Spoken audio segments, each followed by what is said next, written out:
ವೀಕ್ಷಕರ ನಮಸ್ಕಾರ. ಇವತ್ತು ಇಡೀ ಜಗತ್ತನ್ನೇ ಬೆಚ್ಚಿ ಬೀಳಿಸುವಂತಹ ಸುದ್ದಿ ಅಮೆರಿಕದಿಂದ ಬಂದಿದೆ. ನಿಮಗೆಲ್ಲ ಗೊತ್ತಿರುವಂತೆ ಅಮೆರಿಕದ ಅಧ್ಯಕ್ಷ ಡೊನಾಲ್ಡ್ ಟ್ರಂಪ್ ಅವರ ಮೇಲೆ ಶೂಟ್ಔಟ್ ಪ್ರಯತ್ನ ನಡೆದಿದೆ.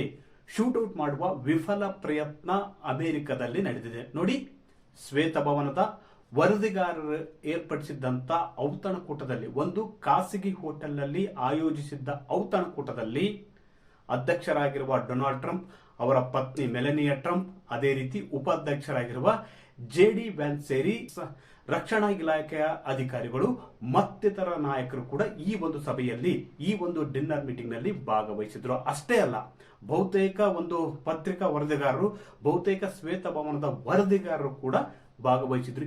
ಈ ಒಂದು ಡಿನ್ನರ್ ಮೀಟಿಂಗ್ ಇದೆಯಲ್ಲ, ಈ ಒಂದು ಔತಣಕೂಟ ಇದೆಯಲ್ಲ, ಈ ಒಂದು ಔತಣಕೂಟ ಗೌಜು ಗದ್ದಲಿನಿಂದ ಕೂಡಿತ್ತು ಕೂಡ ಹೌದು. ಇಂಥ ವೇಳೆ ಅಮೆರಿಕದ ಅಧ್ಯಕ್ಷರಾಗಿರುವ ಡೊನಾಲ್ಡ್ ಟ್ರಂಪ್ ಅವರ ಮೇಲೆ ದಾಳಿಯ ಯತ್ನ ನಡೆದಿದೆ.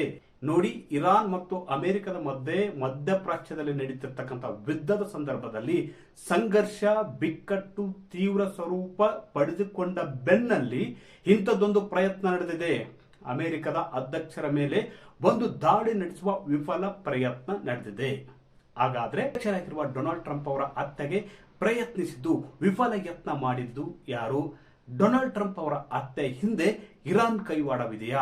ವೀಕ್ಷಕರು ನೋಡಿ, ನಿನ್ನೆ ಶನಿವಾರ 8:30ಕ್ಕೆ, ರಾತ್ರಿ 8:30ಕ್ಕೆ ವಾಷಿಂಗ್ಟನ್ನ ಖಾಸಗಿ ಹೋಟೆಲ್ ಒಂದರಲ್ಲಿ ಶ್ವೇತಭವನದ ವರದಿಗಾರ ಸಂಘದಿಂದ ಔತಣಕೂಟವನ್ನು ಆಯೋಜಿಸಲಾಗಿತ್ತು. ಈ ಒಂದು ಔತಣಕೂಟದಲ್ಲಿ ಅಧ್ಯಕ್ಷರಾಗಿರುವ ಡೊನಾಲ್ಡ್ ಟ್ರಂಪ್, ಉಪಾಧ್ಯಕ್ಷರಾಗಿರುವ JD ವ್ಯಾನ್ಸ್, ಅದೇ ರೀತಿ ಟ್ರಂಪ್ ಅವರ ಪತ್ನಿ ಮೆಲನಿಯಾ ಟ್ರಂಪ್ ಸೇರಿ ರಕ್ಷಣಾ ಅಧಿಕಾರಿಗಳು ಈ ಒಂದು ಮೀಟಿಂಗ್ ನಲ್ಲಿ, ಈ ಒಂದು ಸಭೆಯಲ್ಲಿ ಭಾಗವಹಿಸಿದ್ರು. ಅದೇ ರೀತಿ ವರದಿಗಾರರು ಕೂಡ ಇದ್ರು.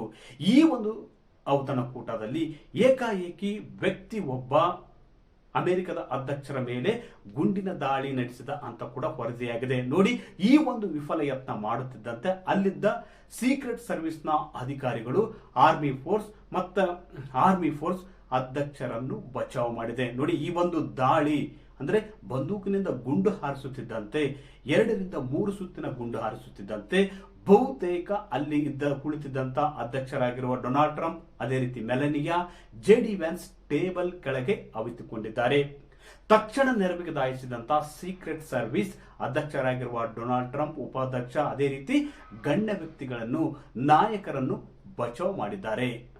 ಬಳಿಕ ಈ ಒಂದು ದಾಳಿಯ ವಿಫಲ ಯತ್ನ ನಡೆಸಿದ್ದ ಅಲೆನ್ ಥಾಮಸ್ ಎಂಬುವರನ್ನು ಸೀಕ್ರೆಟ್ ಸರ್ವಿಸ್ ನ ಅಧಿಕಾರಿಗಳು ಬಂಧಿಸಿದ್ದಾರೆ. ಥಾಮಸ್ ಅಲೆನ್ ಇದನ್ನಲ್ಲ, ಒಳ್ಳೆ ಶಿಕ್ಷಣ ಕೂಡ ಪಡೆದಿದ್ದಾರೆ ಮತ್ತು ಶಿಕ್ಷಕ ಕೂಡ ಆಗಿದ್ದಾರೆ. ಅದೇ ರೀತಿ ಇಂಜಿನಿಯರಿಂಗ್ ಮುಗಿಸಿರ್ತಕ್ಕಂಥ ಅಲೆನ್ ಥಾಮಸ್ ಉತ್ತಮ ಶಿಕ್ಷಕ ಪ್ರಶಸ್ತಿ ಕೂಡ ಪಡೆದಿದ್ದಾರೆ. ಅಷ್ಟೇ ಅಲ್ಲ, ಇಲ್ಲಿ ವಿಶೇಷವಾಗಿ ಗಮನಿಸಬೇಕಾದ ಅಂಶ ಏನಪ್ಪಾ ಅಂದ್ರೆ, ಡೆಮಾಕ್ರೆಟಿಕ್ ಪಾರ್ಟಿಯ ಸದಸ್ಯನಾಗಿದ್ದಾನೆ ಎಂಬ ಮಾಹಿತಿಗಳು ಕೂಡ ಬರ್ತಿವೆ. ಕಳೆದ ಚುನಾವಣೆಯಲ್ಲಿ ಡೆಮಾಕ್ರೆಟಿಕ್ ಪಾರ್ಟಿ ಅಧ್ಯಕ್ಷ ಸ್ಥಾನದಲ್ಲಿ ಸ್ಪರ್ಧಿಸಿದ್ದಂತ ಕಮಲಾ ಹ್ಯಾರಿಸ್ ಅವರಿಗೆ ತನ್ನ ಕೈಲಾದ ಫಂಡ್ ಅನ್ನು ಥಾಮಸ್ ಅಲೆನ್ ಮಾಡಿದ್ರು ಎಂಬ ಮಾಹಿತಿ ಕೂಡ ಸಿಗ್ತಾ ಇದೆ. ಆದ್ರೆ ಥಾಮಸ್ ಅಲೆನ್ ಯಾರು? ಮತ್ತು ಡೊನಾಲ್ಡ್ ಟ್ರಂಪ್ ಅವರ ಹತ್ಯೆಗೆ ಇರಾನ್ ಏನಾದರೂ ಷಡ್ಯಂತ್ರ ರೂಪಿಸಿತಾ ಎಂಬ ಪ್ರಶ್ನೆಗಳು ಕೂಡ ಇಲ್ಲಿ ಕಾಣ್ತಿವೆ. ನೋಡಿ ವೀಕ್ಷಕರೇ, ಮೊದಲನೇದಾಗಿ ನೋಡಿ, ಅಧ್ಯಕ್ಷೀಯ ಚುನಾವಣೆ ವೇಳೆ ಡೊನಾಲ್ಡ್ ಟ್ರಂಪ್ ಅವರ ಹತ್ಯೆಯ ವಿಫಲ ಯತ್ನ ಕೂಡ ಆಗಿತ್ತು. ಆ ವೇಳೆ ಇರಾನ್ನ ಕೈವಾಡವಿದೆ ಎಂಬ ಮಾತುಗಳು ಕೂಡ ಆ ವೇಳೆ ಕೇಳಿ ಬಂದಿದೆ. ಇದೀಗ ಅಮೆರಿಕ ಮತ್ತು ಇರಾನ್ ನಡುವೆ ಬಿಕ್ಕಟ್ಟು ಸೃಷ್ಟಿಯಾಗಿದೆ. ಅಮೆರಿಕ ಇರಾನ್ ಮೇಲೆ ದಾಳಿ ನಡೆದಿದೆ. ಅಷ್ಟೇ ಅಲ್ಲ, ಅಲ್ಲಿನ ಉನ್ನತ ನಾಯಕರನ್ನು ಕೂಡ ಹತ್ಯೆ ಮಾಡಿದೆ ಅಮೆರಿಕ, ಇಸ್ರೇಲ್.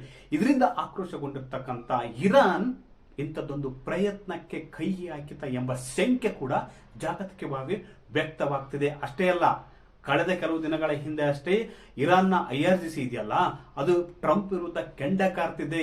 ನಾವು ಯಾವುದೇ ಕಾರಣಕ್ಕೂ ಟ್ರಂಪ್ ಅವರನ್ನು ಬಿಡುವುದಿಲ್ಲ ಎಂಬ ಆವಾಜ್ ಕೂಡ ಹಾಕ್ತಿದೆ, ಎಚ್ಚರಿಕೆ ಕೂಡ ಹಾಕ್ತಿದೆ. ಈ ಹಿನ್ನೆಲೆಯಲ್ಲಿ ಇರಾನ್ ಟ್ರಂಪ್ ಅವರ ಹತ್ಯೆಗೆ ಏನಾದರೂ ಪ್ರಯತ್ನ ರೂಪಿಸಿತ ಎಂಬ ಶಂಕೆ ಕೂಡ ವ್ಯಕ್ತವಾಗ್ತದೆ. ನೋಡಿ, ಇರಾನ್ ನೇರವಾಗಿ ಇಂತಹ ಕಾರ್ಯಾಚರಣೆಗಳಲ್ಲಿ ಭಾಗಿಯಾಗುವುದಿಲ್ಲ.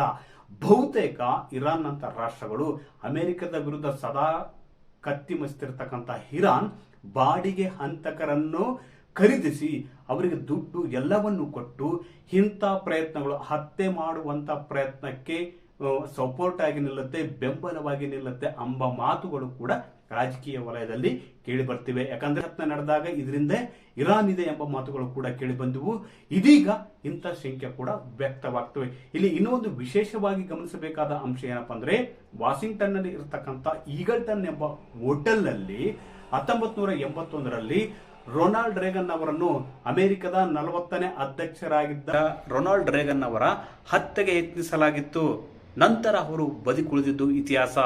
ಇಂಥ ಒಂದು ಕರಾಳ ಇತಿಹಾಸ ಇರತಕ್ಕಂಥ ಜಾಗದಲ್ಲಿ ಶ್ವೇತಭವನದ ವರದಿಗಾರರು ಏರ್ಪಡಿಸಿದ್ದಂತ ಔತಣಕೂಟದಲ್ಲಿ ಡೊನಾಲ್ಡ್ ಟ್ರಂಪ್, ಅವರ ಪತ್ನಿ ಮೆಲನಿಯಾ ಟ್ರಂಪ್ ಹಾಗೂ ಉಪಾಧ್ಯಕ್ಷ JD ವ್ಯಾನ್ಸ್ ಸೇರಿ ರಕ್ಷಣಾ ಕಾರ್ಯದರ್ಶಿ, ಅದೇ ರೀತಿ ರಕ್ಷಣಾ ಅಧಿಕಾರಿಗಳು ಕೂಡ ಭಾಗವಹಿಸಿದ್ರು. ಇಂಥ ವೇಳೆ ಥಾಮಸ್ ಅಲೆನ್ ಅವರಿಂದ ವಿಫಲ ದಾಳಿಯ ಯತ್ನ, ವಿಫಲ ಹತ್ಯೆಯ ಯತ್ನ ನಡೆದಿದೆ. ನೋಡಿ, ಈ ಥಾಮಸ್ ಅಲೆನ್ ಇದನ್ನಲ್ಲ, ಅಮೆರಿಕದ ಕ್ಯಾಲಿಫೋರ್ನಿಯಾ ಮೂಲದವನು ಮತ್ತು ಶಿಕ್ಷಕನಾಗಿದ್ದು ಕಂಪ್ಯೂಟರ್ ಇಂಜಿನಿಯರಿಂಗ್ ಮುಗಿಸಿರ್ತಕ್ಕಂಥ ಥಾಮಸ್ ಅಲೆನ್ ಉತ್ತಮ ಶಿಕ್ಷಕ ಪ್ರಶಸ್ತಿ ಪಡೆದಿದ್ದಾನೆ.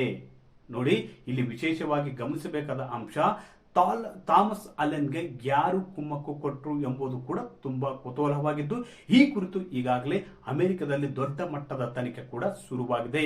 ಒಟ್ಟಾರೆಯಾಗಿ ಇರಾನ್ ಮತ್ತು ಅಮೆರಿಕದ ನಡುವೆ ಬಿಕ್ಕಟ್ಟು ಸೃಷ್ಟಿಯಾಗಿರುವ ಹೊತ್ತಿನಲ್ಲಿ, ಅದೇ ರೀತಿ ಎರಡು ದೇಶಗಳ ನಡುವೆ ಸಂಘರ್ಷ ನಡೀತಿರುವ ಹೊತ್ತಿನಲ್ಲಿ, ಅದೇ ರೀತಿ ಅಮೆರಿಕದ ಮಾತು ಕೇಳದ ಇರಾನ್ ಇಂಥ ಕೃತ್ಯಕ್ಕೆ ಕೈ ಹಾಕಿತ ಎಂಬ ಪ್ರಶ್ನೆ ಕೂಡ ಎದ್ದಿದೆ.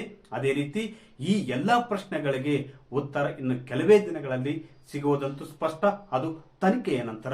ಒಟ್ಟಾರೆಯಾಗಿ ಡೊನಾಲ್ಡ್ ಟ್ರಂಪ್ ಅವರ ಹತ್ಯೆಗೆ 2 ಸಲ ಪ್ರಯತ್ನಿಸಲಾಗಿದೆ. ಅದು ಕಳೆದ 2.5 ವರ್ಷಗಳಲ್ಲಿ ಚುನಾವಣೆ ಪೂರ್ವ, ಅಧ್ಯಕ್ಷೀಯ ಚುನಾವಣೆ ಪೂರ್ವ ಟ್ರಂಪ್ ಹತ್ಯೆಗೆ ಒಂದು ಯತ್ನ ನಡೆದಿತ್ತು. ಅದೇ ರೀತಿ ಅಧ್ಯಕ್ಷರಾಗಿ 1.5 ವರ್ಷ ಕಳೆದ ಬಳಿಕ ಈಗ ಟ್ರಂಪ್ ಹತ್ಯೆಗೆ ಮತ್ತೊಂದು ಯತ್ನ ನಡೆದಿದೆ. ಈ ಹಿಂದೆ ಯಾರಿದ್ದಾರೆ ಎಂಬುದು ತನಿಖೆ ಬಳಿಕ ಅಷ್ಟೇ ಸ್ಪಷ್ಟವಾಗಲಿದೆ. ವೀಕ್ಷಕರೇ, ಈ ಮಾಹಿತಿ ಇಷ್ಟವಾದಲ್ಲಿ ವಿಡಿಯೋ ಶೇರ್ ಮಾಡಿ, ಲೈಕ್ ಮಾಡಿ, ಕಮೆಂಟ್ ಮಾಡಿ.